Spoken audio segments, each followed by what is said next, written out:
എല്ലാ കൂട്ടുകാർക്കും നമസ്കാരം. നമ്മുടെ പുതിയ വീഡിയോയിലേക്ക് സ്വാഗതം. ഇന്നത്തെ നമ്മുടെ വീഡിയോ വളരെ എളുപ്പത്തിൽ ആർക്കും ഉണ്ടാക്കിയെടുക്കാൻ പറ്റിയ നല്ലൊരു ഗോതമ്പ് പായസമാണ്. ഈ ഒരു പായസം തയ്യാറാക്കി എടുക്കാനായിട്ട് നമുക്കൊരു 5 മിനിറ്റ് മാത്രമേ മതിയാകൂ. നമ്മുടെ കുഞ്ഞുങ്ങളെ സ്കൂൾ വിട്ട് വരുന്ന സമയത്ത് അവർക്ക് ഒരുപാട് ഇഷ്ടത്തോടു കൂടി തന്നെ തയ്യാറാക്കി കൊടുക്കാനും പറ്റിയ പായസമാണ്. ഒരുപാട് സ്റ്റെപ്പുകളൊന്നും തന്നെ ഇല്ല, അതുകൊണ്ട് എല്ലാവർക്കും ഒരുപോലെ തന്നെ ഉണ്ടാക്കിയെടുക്കാനും സാധിക്കും. അപ്പൊ നോക്കാം എങ്ങനെയാണ് വളരെ സിമ്പിളായിട്ട് നല്ലൊരു ഗോതമ്പ് പായസം തയ്യാറാക്കി എടുക്കുന്നതെന്ന് നമ്മുടെ വീഡിയോയിൽ കൂടി നമുക്ക് കാണാം. വീഡിയോ കാണുമ്പോൾ നിങ്ങൾക്ക് ഇഷ്ടപ്പെടുവാണെങ്കിൽ ചേച്ചിയെ ഒന്ന് സപ്പോർട്ട് ചെയ്യാൻ മറക്കല്ലേ.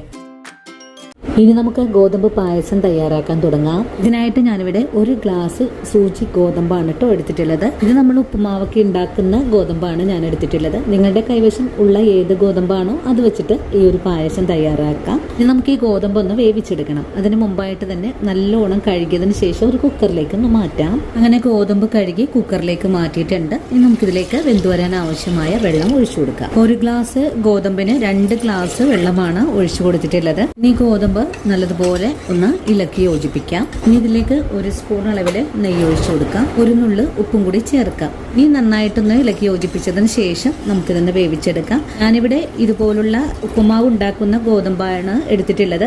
അതുകൊണ്ട് ഒറ്റ വിസില് അടുപ്പിച്ചാൽ മതിയാകും. നിങ്ങൾ എടുക്കുന്ന ഗോതമ്പ് വലിപ്പമുള്ളതാണെങ്കിൽ ഒന്ന് കുതിർത്തിയതിന് ശേഷം ഒരു 3 വിസിലാണ് അടുപ്പിച്ചെടുക്കേണ്ടത്. ഇനി കുക്കർ ഒന്ന് മൂടിക്കൊടുക്കുവാണ്. ഇനി വേവിച്ചെടുക്കുന്നതിനായിട്ട് അടുപ്പിലേക്ക് മാറ്റാം. ഗോതമ്പ് വേവിച്ചെടുക്കാനായിട്ട് അടുപ്പിലേക്ക് മാറ്റിയിട്ടുണ്ട്. ആ ഒരു സമയം കൊണ്ട് നമുക്ക് കുറച്ച് കാര്യങ്ങളൊക്കെ ഒന്ന് ചെയ്തു വെക്കണം. ഗോതമ്പ് 250 ഗ്രാം അളവിലാണ് എടുത്തിട്ടുള്ളത്. അതിന് വേണ്ടിയിട്ട് 350 ഗ്രാം ശർക്കരയാണ് ഇപ്പോൾ നമുക്ക് ആവശ്യമായിട്ടുള്ളത്. ഇനി ഇതിലേക്ക് ഒരു 1/2 ലിറ്റർ വെള്ളം ഒഴിച്ച് നമുക്കൊന്ന് ഉരുക്കിയെടുക്കണം. കൂടെ തന്നെ ഇതുപോലൊരു 1/2 മുറി നാളികേരം നമുക്ക് തിരുമ്മി പാല് കൂടെ പിഴിഞ്ഞ് വെക്കണം. ഇതിൽ നിന്നും കുറച്ച് നാളികേരം ഒന്ന് തിരുമ്മിയത് മാറ്റി വെക്കണം. അതുപോലെ കുറച്ച് നാളികേരം കൊത്തും എടുത്ത് വെക്കണം. നമ്മൾ ഒരുപാട് പാലൊന്നും ഒഴിച്ചിട്ടല്ല ഇന്നത്തെ പായസം തയ്യാറാക്കുന്നത്. വളരെ എളുപ്പത്തിൽ ഉണ്ടാക്കിയെടുക്കുന്നതാണ്. നിങ്ങൾക്ക് തേങ്ങ കിട്ടാനായിട്ട് ബുദ്ധിമുട്ടുണ്ടെങ്കിൽ പാക്കറ്റ് പാലും ഉപയോഗിച്ച് ഈ പായസം തയ്യാറാക്കാം. അങ്ങനെ ഒരു വിസിലിന് ശേഷം കുക്കറിന്റെ ഫ്ലെയിം അങ്ങ് ഓഫ് ചെയ്ത് കൊടുത്തിട്ടുണ്ടായിരുന്നു. ഇപ്പോൾ കുക്കറിന്റെ എയറെല്ലാം പോയി വന്നിട്ടുണ്ട്. ഇനി നമുക്ക് ഈ മൂടി ഒന്ന് തുറന്ന് നോക്കാം. ഗോതമ്പ് നല്ലപോലെ തന്നെ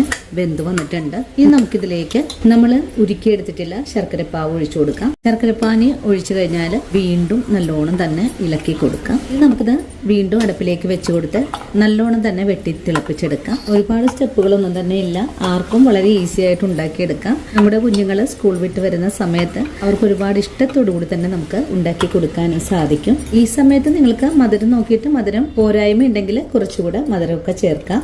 ഈ ഗോതമ്പ് ശർക്കര പാനിയിൽ കിടന്ന് ഒന്ന് തിളച്ച് വരട്ടെ. ഒരു 2-3 മിനിറ്റ് നേരം തിളച്ച് വന്നാൽ മതിയാകും. തിളപ്പിക്കാൻ വെച്ചിട്ടുള്ള ഈ ഒരു ഗോതമ്പിലേക്ക് ഒരു പിടിയോളം നാളികേരം തിരുമ്മിയത് ചേർക്കുന്നുണ്ട്. ഇപ്പോൾ നമ്മുടെ ഗോതമ്പ് പായസം നല്ലതുപോലെ തിളച്ചുകൊണ്ടിരിക്കുവാണ്. ഇനി ഫ്ലെയിം ഒന്ന് കുറച്ച് വെച്ച് കൊടുക്കുക. ഫ്ലെയിം കുറച്ച് വെച്ച് കൊടുത്ത് നല്ലോണം ഇളക്കി യോജിപ്പിക്കാം. ഇനി ഇതിലേക്ക് 2 സ്പൂൺ അളവില് പഞ്ചസാര കൂടെ ചേർത്ത് കൊടുക്കാം. ഈ ഒരു ശർക്കരയുടെ ആ ഒരു കുത്ത് ടേസ്റ്റ് ഒന്ന് മാറിക്കിട്ടുന്നതിന് വേണ്ടിയിട്ടാണ് പഞ്ചസാര ചേർത്തിട്ടുള്ളത്. പഞ്ചസാര ചേർത്ത് കഴിഞ്ഞാൽ ഒന്നുകൂടെ ഇളക്കി യോജിപ്പിക്കാം. നല്ലോണം വെട്ടി തിളച്ചുകൊണ്ടിരിക്കുന്ന സമയത്ത് ഞാനിതിലേക്ക് 2ാം പാല് ഒരു 250 മില്ലി അളവിൽ ചേർക്കുന്നുണ്ട്. വീണ്ടും നല്ലോണം ഇളക്കി യോജിപ്പിച്ചു കൊടുക്കാം. നമുക്ക് ഈ പായസം അല്പം ലൂസായിട്ടാണ് കേട്ടോ തയ്യാറാക്കി എടുക്കേണ്ടത്. ഒരുപാട് കട്ടിയായിട്ടൊന്നും തയ്യാറാക്കി എടുക്കരുത്. 2ാം പാല് ചേർന്ന് നല്ലപോലെ തിളച്ചു വന്നിട്ടുണ്ട്. ഈ ഒരുപാട് നേരം ഒന്നും തിളപ്പിച്ചെടുക്കേണ്ട ആവശ്യമില്ല. നമുക്കിതിലേക്ക് 200 മില്ലി 1ാം പാലും കൂടെ ഒഴിച്ചു കൊടുത്ത് ഫ്ലെയിം അങ്ങ് ഓഫ് ചെയ്ത് കൊടുക്കാം. നമുക്ക് ഈ പായസം താഴേക്ക് ഇറക്കി വെച്ച് കൊടുക്കാം. 1ാം പാൽ ഒഴിച്ചു കഴിഞ്ഞാൽ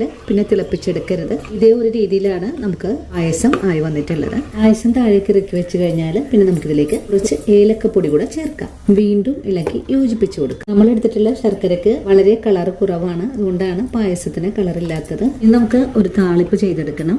താളിപ്പ് ചെയ്തെടുക്കാനായിട്ട് 2 സ്പൂൺ നെയ്യിലേക്ക് കുറച്ച് നാളികേരക്കൊത്ത് കട്ട് ചെയ്തെടുത്തിട്ടുള്ളതാണ്. ഇതുകൂടെ നമുക്ക് ചേർക്കാം. നിങ്ങൾക്ക് നാളികേരത്തിന്റെ അളവ് കൂട്ടുകയോ കുറയ്ക്കുകയോ ചെയ്യാവുന്നതാണ്. നിങ്ങൾക്ക് നാളികേരത്തിന് പകരമായിട്ട് കാഷ്യൂസോ റൈസിൻസോ എന്ത് വേണമെങ്കിലും ചേർക്കാം. അങ്ങനെ നാളികേരക്കൊത്ത് ഇവിടെ നല്ലോണം കളറൊക്കെ മാറി മൂപ്പായി വന്നിട്ടുണ്ട്.